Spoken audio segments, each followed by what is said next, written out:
Hey, hold on. Just listen to the audio.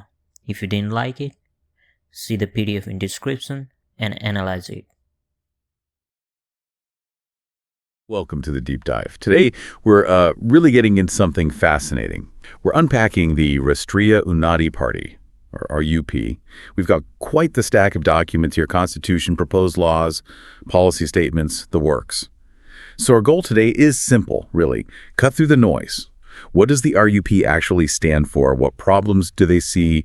How do they plan to fix them? And, what's the future they're trying to build? We want to highlight the core ideas, maybe some surprising details you wouldn't get from just a headline. Exactly. And I think what's really interesting, if you connect the dots, is seeing how a party's foundational beliefs, their sort of core philosophy, actually trickles down, how it translates into these very specific, sometimes quite striking policy proposals. Like in foreign travel. Yeah, foreign travel, justice, governance, all these different areas. We'll explore how these pieces kind of fit together to form their whole political identity.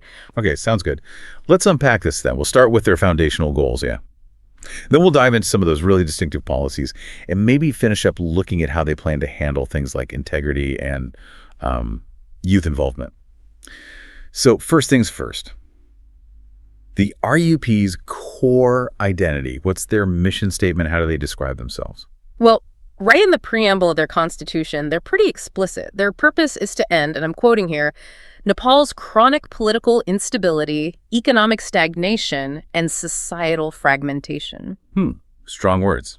Very. And their slogan really hammers it home. End instability, build prosperity. It pretty much captures that core ambition. They definitely have some ambitious objectives listed, right? Yeah. I saw something about aiming to transform Nepal into a $5 trillion economy in 20 years? That's the one. Yeah, it's a huge goal. Yeah. A really big number. Absolutely. But it's not just about the money. I mean, the economic growth. They also talk a lot about national unity, transparent governance, defending cultural heritage. Yeah. And their core principles are also quite interesting. Things like democracy with national character, cultural harmony and religious freedom, and a really strong push for economic self-reliance. Right. Which brings up the question, doesn't it? How do their specific policies actually line up with these broader goals? That's exactly the question we need to keep asking as we go through these details. Okay, let's move on then. This next bit is where I think things get really, really interesting. The RUP has some, remarkably strict and unique policies about citizens traveling or living abroad. Let's start with foreign education. What's the deal there? Right. So their policy actually welcomes short-term trips, visits for education or tourism. They see those as beneficial, good for personal growth. But for higher education abroad, there's a significant catch. If you want government sponsorship, you first have to pass this really rigorous internal competency exam. It's administered by the Nepal government. An exam just to study abroad with government help. Okay.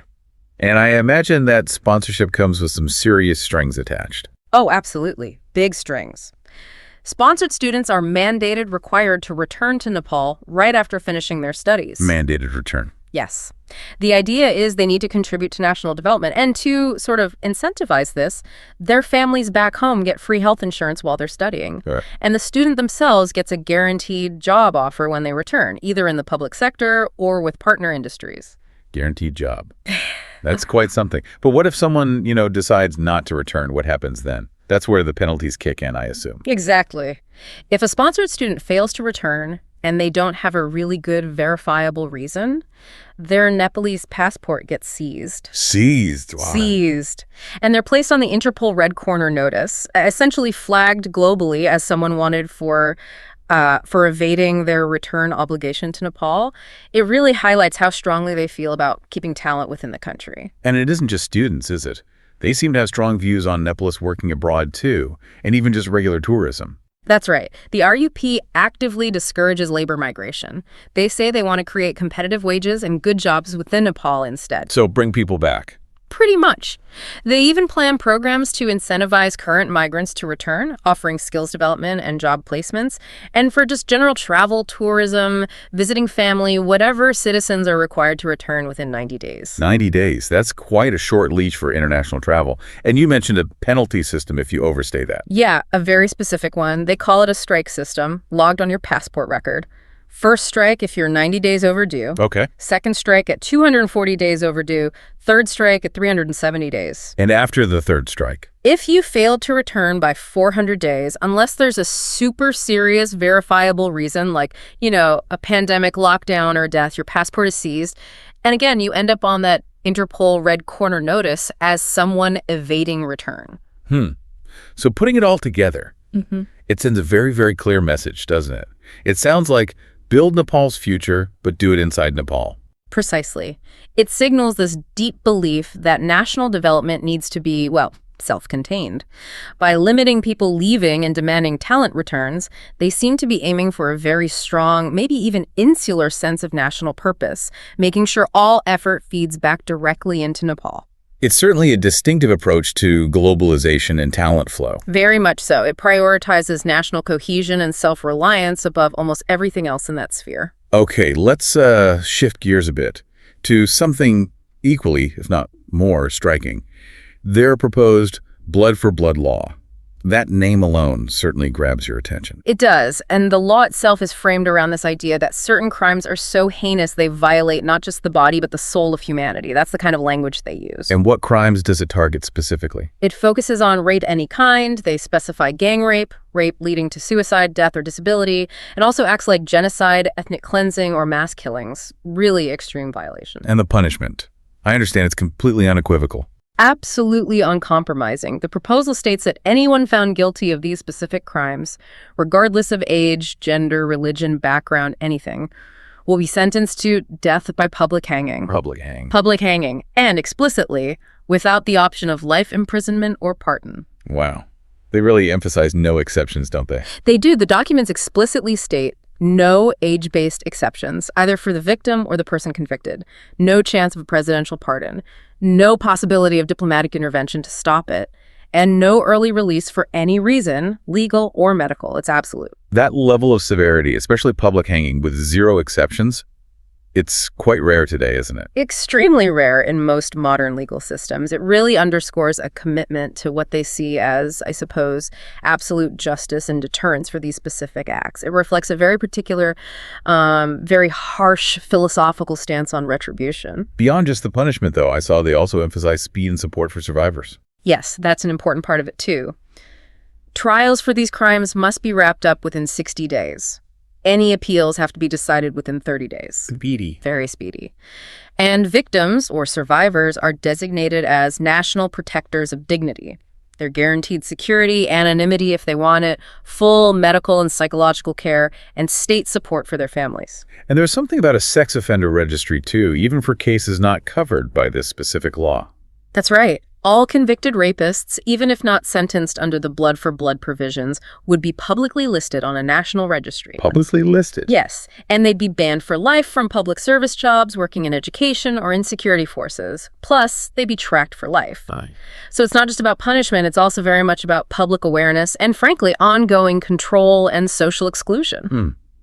It's a very comprehensive, very severe approach to justice for certain crimes. It certainly is. Now, the RUP isn't just looking outward at national policies.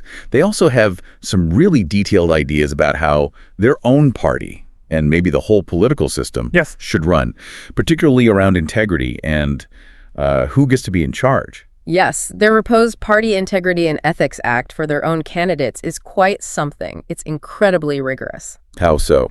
Well, candidates need to provide documents verifying they have absolutely no criminal convictions. They need proof of Nepali citizenship going back 3 generations. 3 generations? 3 generations. Plus, comprehensive financial transparency disclosures. And get this, health and wellness screening reports, including tests for drugs and even mental health assessments. Mental health tests for political candidates. That's unusual. These requirements seem much more intrusive than typical political vetting, don't they? Oh, far more. It goes way beyond just criminal records or finances. Including mental and physical health screening suggests a really deep focus on shaping the type of person they want in leadership. They talk about wanting clean candidates. Clean candidate. Yeah, meaning presumably individuals totally free from past issues, completely committed to Nepal, and deemed, physically and mentally fit according to their standards. Yeah. And they're serious about honesty here, too. Falsifying any of these documents means instant disqualification. You can't even reapply for 5 years. Okay. So, very strict criteria. What about age? I remember reading something about age limits for leadership roles as well. Right. They have rules both within their own party and proposals for the national level. Inside the RUP, their leadership term and age law is pretty stark. If you're 45 or older, you can only serve in an advisory role. Only advisory. Correct. Not as an electoral candidate, not as a minister, just advice. And nationally. Nationally, they've proposed a Youth and Age-Based Political Participation Act. This would actually ban anyone under 30 or anyone over 45 from running for federal office. So leadership potential is basically confined to ages 30 to 44. That's a very specific window. A very specific and relatively young bracket for active political leadership. It definitely signals a strong push for, well, youth leadership, or at least leadership from that specific age group. Interesting. And what about people already in government jobs? Civil servants, military, judges. Can they get involved in politics? Their proposed Government Employees Political Neutrality Act aims to put a stop to that. It would ban all current civil servants, military officers, and judges from joining any political party or running in any election. Unless they've been formally retired for at least 2 years. There's a cooling off period, and if you violate this while still employed, immediate dismissal. So a really clear separation between the state apparatus and party politics. That seems to be the goal, yes. Ensuring the bureaucracy and judiciary remain or become entirely apolitical. Okay, and finally, accountability. Yeah. How do they plan to keep everyone in line? MPs, ministers, even their own party officials? They've proposed a National Integrity and Transparency Act. This would require all members of parliament, all ministers, and all party officials to submit public asset declarations every year. Public declarations? Yes, fully public. And they also have to declare any affiliations with foreign entities, offshore accounts, that kind of thing. Then an independent body, the National Integrity Commission, or NIC, would be set up to audit these disclosures. And investigate discrepancies. Exactly. Investigate any mismatches between declared assets and observed lifestyle. It really doubles down on that goal of transparent governance we talked about earlier. Trying to build trust by, making everything visible. So we definitely covered a lot of ground today. From the RUP's big picture vision, this stable, prosperous Nepal, right down to the nitty-gritty details, like who can run for office, the harsh penalties for certain crimes, even how long you can stay abroad as a tourist. It paints a picture of a society they envision as, well, highly controlled, very disciplined, built on some very specific, very firm principles. Yeah, and what really stands out to me looking back at everything is how interconnected it all feels. It's not just a random collection of policies, the strict controls on travel and education, that incredibly severe blood-for-blood law, the focus on internal party integrity, the specific age limits for leaders. Mm-hmm. All these different threads seem to weave back together. They all seem aimed at those core goals. Keeping young talent in the country, ensuring national unity, building this strong, self-reliant Nepal they envision. It feels like a very comprehensive, almost single-minded focus. You've definitely given us a lot to think about, how a party can take its sort of philosophical goals and translate them into such distinct, detailed, and sometimes quite controversial policies across the board. And that really leads to the bigger question, doesn't it? If a political party were to actually implement such a wide-ranging, deeply impactful set of policies, how might that fundamentally reshape not just the government, but the everyday lives, the choices, and maybe the entire long-term direction of a nation and its people? That is a great thought to leave everyone with, something for you to definitely mull over and perhaps explore further on your own. Thank you so much for joining us on this deep dive. We really hope this has given you some valuable nuggets of knowledge and maybe some fresh insight. Thank you for listening, guys. And don't forget to like, comment, and subscribe.